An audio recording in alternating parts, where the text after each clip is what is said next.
Tenho o prazer, mas muito especial esse prazer, convidar para vir conversar com vocês agora, trazer a sua palavra, a sua inteligência, sua excelência, representando o governo federal, ministro Mangabeira Unger. Meus concidadãos, a melhor maneira de homenagear Mário Garneiro é dizer algumas palavras a respeito do futuro do país. Proponho 7 teses sobre o rumo do Brasil. Para consumá-las, é preciso insistir no casamento entre o realismo desenganado e o impulso visionário. É fácil ser realista quando se aceita tudo. E é fácil ser visionário quando não se enfrenta nada. Aceitar pouco e enfrentar muito é a única solução. A primeira tese diz respeito ao espelho em que nós nos podemos ver no mundo. Só há um país no mundo hoje com que o Brasil se pode medir: os Estados Unidos. Em primeiro lugar, porque os Estados Unidos são o país mais parecido com o Brasil. E de todas as semelhanças entre os Estados Unidos e o Brasil, a mais importante é que nesses dois países muito desiguais, os mais desiguais dos grandes países do mundo, a maioria dos homens e das mulheres comuns continua a acreditar que tudo é possível. Em segundo lugar, pela imensa diversidade do nosso potencial econômico e do nosso dinamismo produtivo. Nós não temos no Brasil uma vocação, nós temos todas. O nosso crescimento econômico tem de ser construído em todos os setores. Para nós, por exemplo, a construção de uma agricultura moderna, democratizada, de alto valor agregado, não é apenas uma etapa, é uma parte permanente do nosso futuro.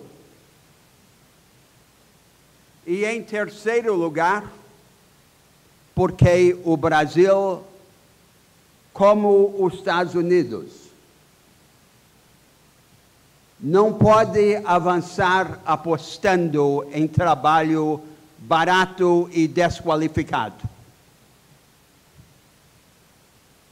A nossa economia está ameaçada de ficar espremida no mundo, numa prensa entre economias de trabalho barato e economias de produtividade alta. Um dos nossos interesses nacionais mais básicos é escapar dessa prensa pelo lado alto, da escalada de produtividade e da qualificação do trabalho, e não pelo lado baixo do aviltamento salarial. Minha segunda tese tem a ver com o método. Façamos o que os americanos fizeram. Não façamos o que eles dizem para fazer.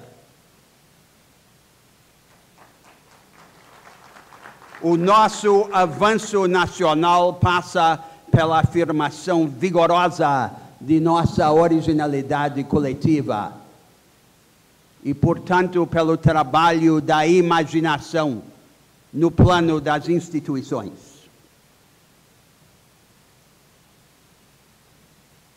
Não nos convém nem a passividade governamental, nem o dirigismo do Estado. Se os governos não trabalharem com as empresas para construir e reconstruir as vantagens comparativas, estaremos condenados a um nicho subalterno na economia mundial. Mas se os governos começarem a escolher os ganhadores, os perdedores acabarão por escolher os governos. O objetivo é a inclusão, a instrumentalização das energias do povo brasileiro. Não se torna uma economia de mercado mais includente sem reconstruir as instituições que a definem. E o método, portanto, é o do experimentalismo institucional. O primeiro terreno em que afirmar esse experimentalismo sobre as próprias instituições que definem a economia de mercado é a reconstrução das relações entre o governo e as empresas. Há dois modelos no mundo. Há o modelo de um Estado que apenas regula as empresas à distância, o modelo americano. E há o modelo da formulação de uma política comercial e industrial unitária, imposta de cima para baixo pela burocracia do Estado. O modelo do Nordeste asiático. Precisamos construir um terceiro modelo, adequado às nossas circunstâncias e ao nosso potencial. Uma forma de coordenação estratégica entre as empresas e o Estado que seja descentralizada, pluralista, participativa e experimental.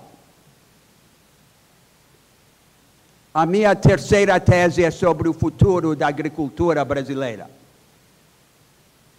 O Brasil já ocupa um lugar alto na agricultura do mundo. Ocupa, porém, esse lugar sem ainda haver executado as duas obras necessárias ao soerguimento da nossa agricultura. A primeira é uma obra física.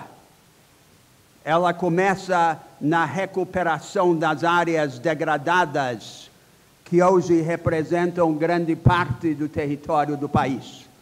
No Brasil, para cada hectare sob lavoura, há entre 3 e 4 hectares entregues à pecuária extensiva.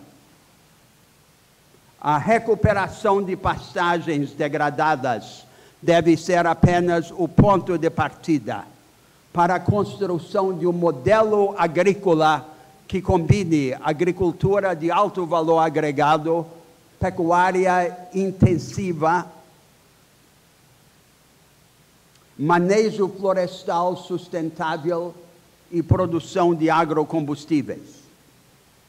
Essa obra física não chegará a bom termo se não for complementada por uma obra institucional. A organização do extensionismo agrícola, porteira adentro e porteira afora. A organização da comercialização dos produtos pelos mercados quando possível e pelo Estado quando necessário. o fomento ao regime de concorrência cooperativa, que permite aos pequenos e médios produtores competir e cooperar ao mesmo tempo, ganhando por meio da cooperação acesso às economias de escala.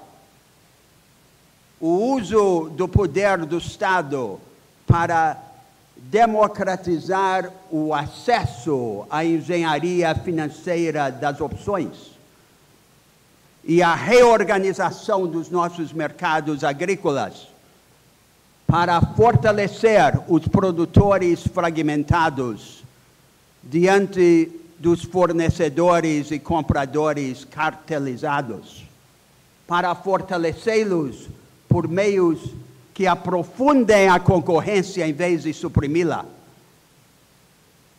Dadas as nossas condições de sol, solo e água, se executarmos essas duas obras, a física e a institucional, ocuparemos um lugar sem par na agricultura mundial. A quarta tese é sobre o futuro da indústria. Há uma grande mudança em curso na divisão internacional do trabalho. Antigamente,